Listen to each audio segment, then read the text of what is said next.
Hello, my friends. Hello, Instagram. Hello, Facebook. Hello, YouTube. I plan to share this part two of my hormone journey on all of my places where all my friends hang out because I think it's really interesting to just give you this update. And honestly, I'm still processing. I just got back from my doctor appointment, literally shoved some chocolate in my face because yes, I was like, I think I have to stress eat right now. I was like, oh my gosh. I guess the results that I got were really interesting because they not only gave me information about my hormones and kind of the hormone journey that's unfolding and, has caused me to just have so many interesting symptoms, First of all, I'm going to tell you the results of looking at the lab work, looking at the blood work, looking at the stool tests. I'm going to tell you all of that, but let me just give you a side note to address possibly the elephant in the room, which is my hair. So these hormone changes of perimenopause, which I'm going through, which again, perimenopause is the period leading up to menopause, which is when your period isn't happening anymore. Perimenopause can be years. It can be 10 years easily. And for me, I am 100% certain that I am in that time frame of perimenopause. It's a little early. I am 38. So I know I'm a bit young for this. A lot of people don't start this shift until they're a bit older. But for me, I believe I started a bit young, and many reasons why that could be. But one of them is that I do have autoimmune issues. And a lot of times people with autoimmune issues are actually gonna start they're gonna have some hormonal issues as well. And this can mean an earlier perimenopause. So I think that is what's going on for me. But this perimenopause thing has caused a lot of hormonal shifts and changes and a lot of bad things, a lot of emotions and mood swings and crazy long periods and all these weird things. But it's also caused me to sort of be like, you know what, world, I own me. I own me. Like I am woman, hear me roar. I don't really know what it is. It's not really that. It's more just like I'm Brianne. Like this is me. This is my face. My hair needs to go. I need a fresh start. I need a new look, and I'm chopping it off. So my hair, which I felt like I'd always been kind of known for my long, crazy, curly-ish, weird hair, I chopped it off. And one reason was just sort of this internal, like, I don't give a damn, I don't give a damn what the world thinks. I just want to do this for me. I just want to make a change that reflects what's going on the inside, where I'm starting to come into my own and feel a little bit more sassy and a little bit more free. And that's kind of what this is all about. So again, that's just the elephant in the room. That's just I had to tell you why I cut my hair off. I do like it a lot. I'm definitely getting used to it. This is the air dried look. This is just what happens when I let my curly weirdness happen. I have actually blow dried it and straightened it and made it look very sleek and sophisticated. But honestly, I think this is probably more me. It's just a little bit crazy, and that's me. So anyway, that's what's going on with the hair. But back to the test results. So there's so many, and I think if you have been through similar things, any medical thing, you have dealt also with having like loads of notes and like written down on scratch paper and all these things and test results and all of that, and you're just like, oh my gosh, so much I can barely process it. So let me just give you the highlights. My doctor did blood tests and a stool test. I had to send in the stool test and I got the results back.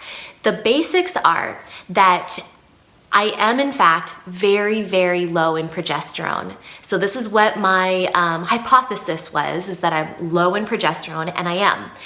Partially due to the fact that I'm not, ovulating, my follicles are never really bursting, I'm never really releasing an egg, at least some of the times I'm not.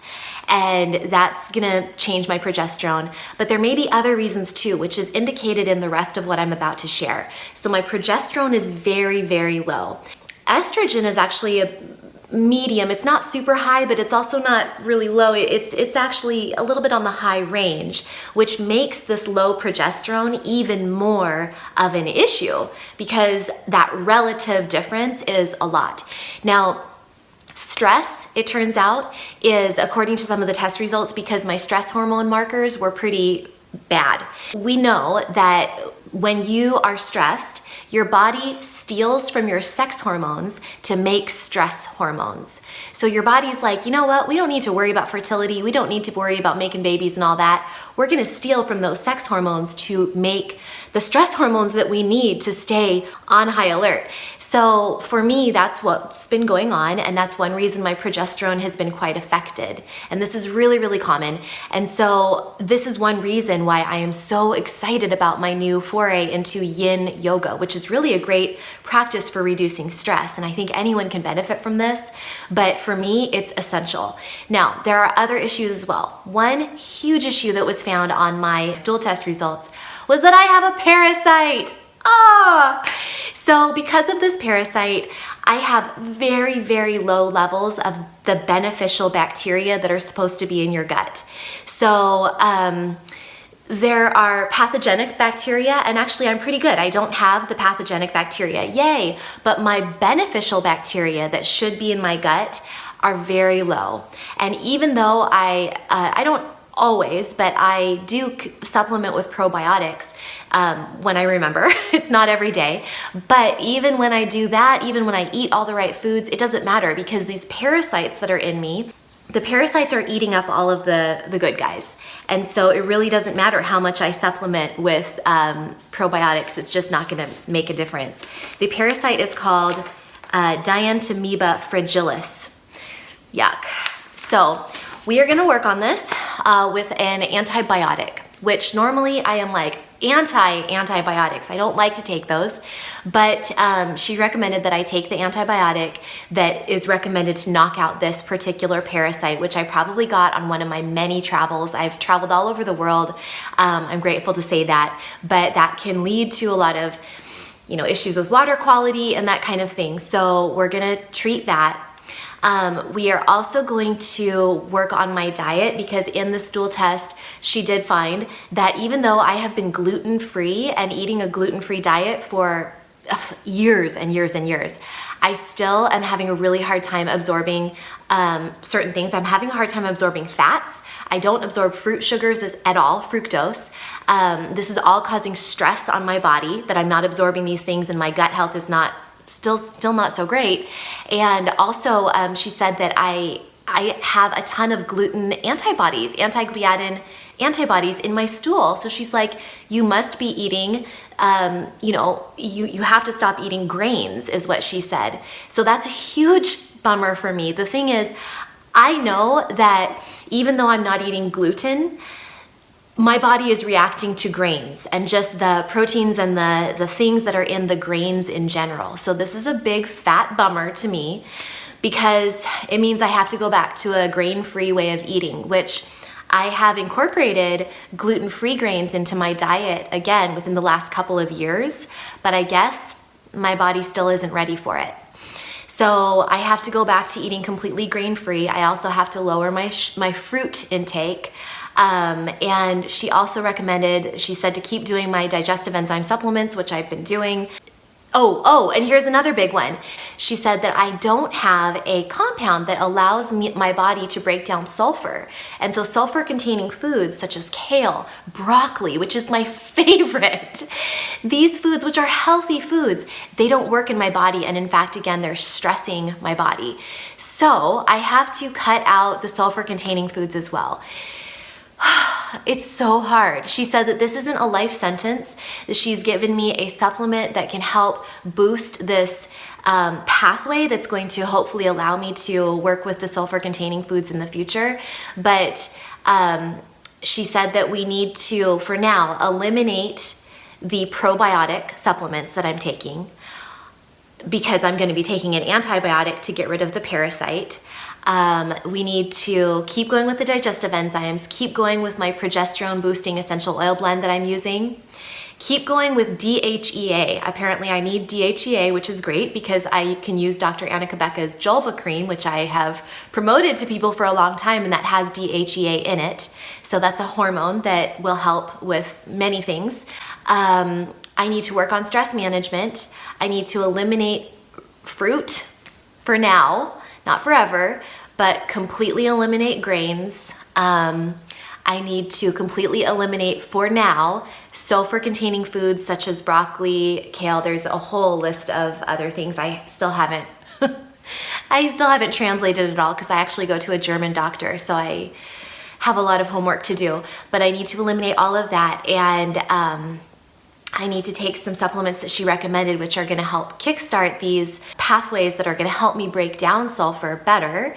And also another one that's supposed to help me with my mood and my stress as well. So again, it's all about knowledge is power, right? I mean, honestly, even though I'm really disappointed about all of this, I'm also happy to know it because at least now, even though it's gonna suck, frankly, I'm gonna have to be really careful again, and I'd kind of gotten out of that phase. Like, I was so careful when I first became gluten-free, dairy-free, soy-free, everything-free. When I first was working on healing my gut, I was so careful, and I was really strict, and honestly, it was hard, and it makes me kind of want to cry a little bit that I have to go back to it again.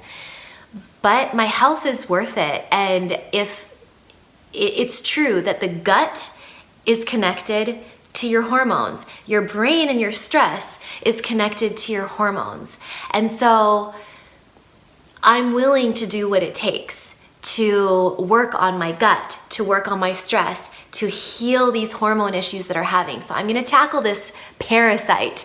I'm gonna tackle the stress management, issues that I've been working on for a long time, but I think I'm finally seeing the light in how to manage my stress more effectively.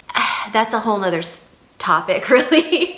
But I mean, a lot of it's about cutting out unnecessary things from my life, unnecessary work from my life that's just sort of like busy work, or realizing that it's not the end of the world if I don't get back to people immediately. I mean, for some things it's very important, but other times I just try to be I take pride in being so on top of things, but I can relax a little bit. I can also delegate a little bit more. I can also take more time between getting YouTube videos out to you guys. Honestly, this is gonna be recorded a couple weeks probably before I actually put it out there, because I have a yin yoga video that I want to share with you all, and I might share it first. I don't know. I guess I've just always been so worried about getting everything just right. And now it's time to loosen the F up. You know what? Loosen up, because my body can't handle this perfectionism. It's time to chill out.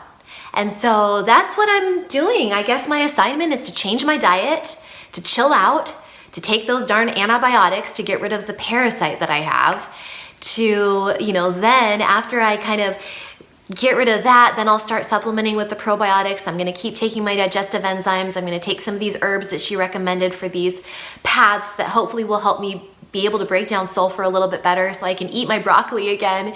There's a lot to this, you guys. And I tell you this, just to wrap this up, because honestly, I barely even scratched the surface of what I learned. But I guess to wrap this up is that everybody and everybody is so different. And what's wonderful and healthy for you may be poison for me.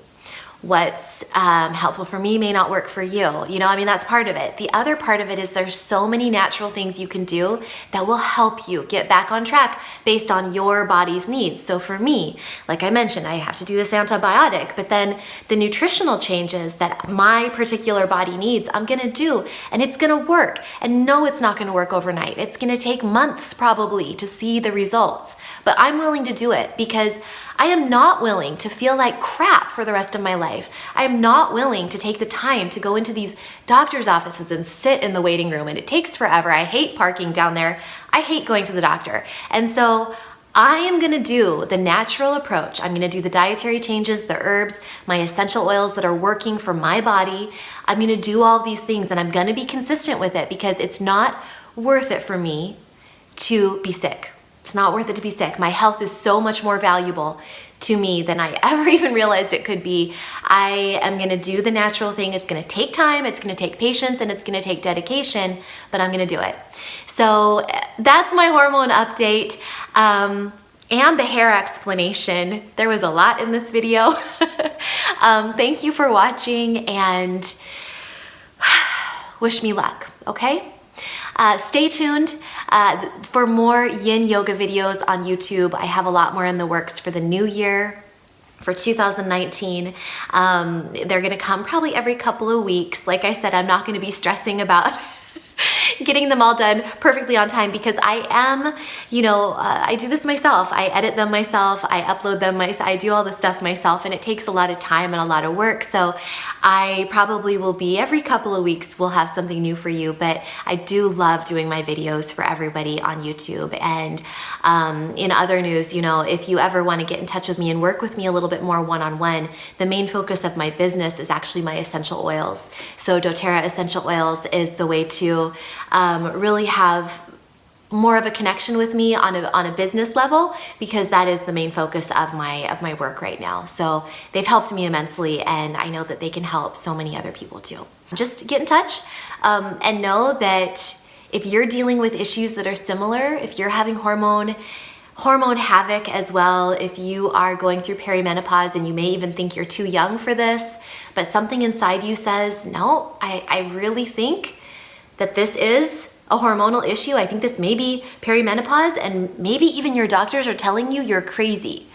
You're not. Listen to yourself and just tune into your body, listen to your needs, do what you need to do to research your condition. Don't stress about it, because as we know, stress is gonna make everything worse, but just get curious and open your mind, open your mind and just know that you are worth investigating and you are worth treating, okay? You are worth it. You are so worth it. Your family needs you to be all there. Your family needs you to be feeling good and to be happy. So do what it takes, little bits at a time. Small, consistent efforts add up, and that's what I'm doing. So like I said, again, wish me luck. I wish you luck too, and thank you so much for watching. As always, remember, eat clean, move every day, and you will shine brighter. All right.